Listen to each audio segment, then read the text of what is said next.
तिब्बत में मंगलवार सुबह आए भूकंप ने भयंकर तबाही मचाई है। अब तक कई लोगों की मौत हो चुकी है और करीब सैकड़ों लोग घायल बताए जा रहे हैं। भूकंप की वजह से कई इमारतें क्षतिग्रस्त हो गई हैं।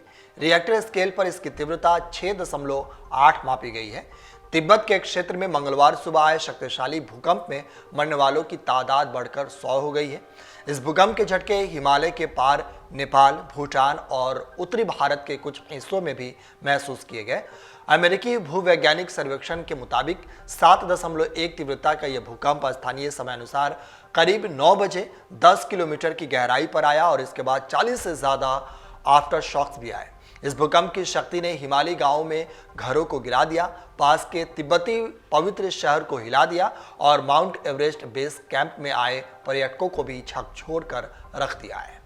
200 से ज्यादा लोग घायल हैं, जिसका इलाज नजदीकी अस्पताल में चल रहा है। ड्रोन की मदद से लेकर घर के अंदर मलबे में फंसे लोगों को बचाने का काम किया जा रहा है। वहां एजेंसियों की घोषणा कर दी है कि चीन की सेना रेस्क्यू ऑपरेशन चला रही है। पूरे उत्तर भारत में मंगलवार सुबह 6:30 बजे भूकंप के तेज झटके महसूस किए गए। 7.1 की तीव्रता से आए इस भूकंप से पंजाब, हरियाणा, हिमाचल प्रदेश, उत्तराखंड और उत्तर प्रदेश जैसे राज्य के लोग तो सुबह सुबह दहशत में आ गए। असम से लेकर बिहार, मध्य प्रदेश और झारखंड में भी महसूस किए गए। केवल भारत ही नहीं, नेपाल, बांग्लादेश, चीन भी इस भूकंप की चपेट में आ गए।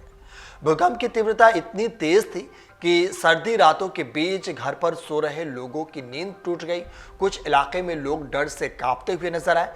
अब ये जानकारी सामने आ रही है कि भूकंप के चलते चीन के तिब्बत रीजन में 95 से 100 लोगों की मौत हो गई है। 1 घंटे के भीतर 5 बार भूकंप के झटके महसूस किए गए। इस भूकंप का केंद्र भारत में नहीं था, पड़ोसी देश नेपाल और चीन के बॉर्डर पर जमीन से करीब 10 किलोमीटर नीचे इसका केंद्र बताया जा रहा है। आपको बता दें कि भूकंप से सबसे ज्यादा तबाही चीन से लेकर तिब्बत में हुई है।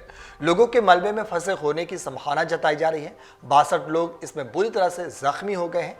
चीनी आर्मी फिलहाल रेस्क्यू ऑपरेशन चला रही है। आपको बता दें कि धरती के नीचे मौजूद ये प्लेटें बेहद धीमी गति से घूमती रहती हैं।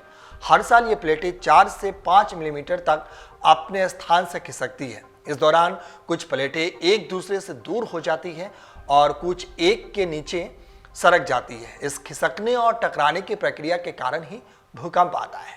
भूकंप का केंद्र ही वह स्थान होता है जहां धरती के अंदर चट्टानें टूटती या टकराती है। इसे फोकस या हाइपो सेंटर कहा जाता है। भूकंप की ऊर्जा इस केंद्र से तरंगों के रूप में फैलती है।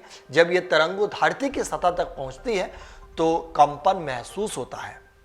जहां यह ऊर्जा सतह को काटती है उसको एपिसेंटर कहते हैं। यही स्थान भूकंप के सबसे नजदीक और प्रभावी होता है। धरती की संरचना 7 बड़े भूखंडों में विभाजित है, जैसे भारतीय, ऑस्ट्रेलियाई भूखंड और उत्तरी अमेरिकी भूखंड और अफ्रीकी भूखंड। इन भूखंडों के नीचे ही चट्टानें अत्यधिक दबाव में होती हैं। जब यह दबाव एक सीमा से अधिक हो जाता है तो चट्टानें टूट जाती है और सालों से संचित ऊर्जा निकलती है। धरती की सतह विशाल प्लेटों से बनी है जो समुद्र और महाद्वीपों तक फैली है। इन परतों के नीचे मौजूद चट्टानें समुद्र के नीचे भारी और महाद्वीपों के नीचे हल्की होती हैं। जब चट्टानें टूटती हैं तो वह ऊर्जा सतह पर पहुंचकर खूब तबाही मचाती है, जिसे भूकंप के नाम से जानते हैं।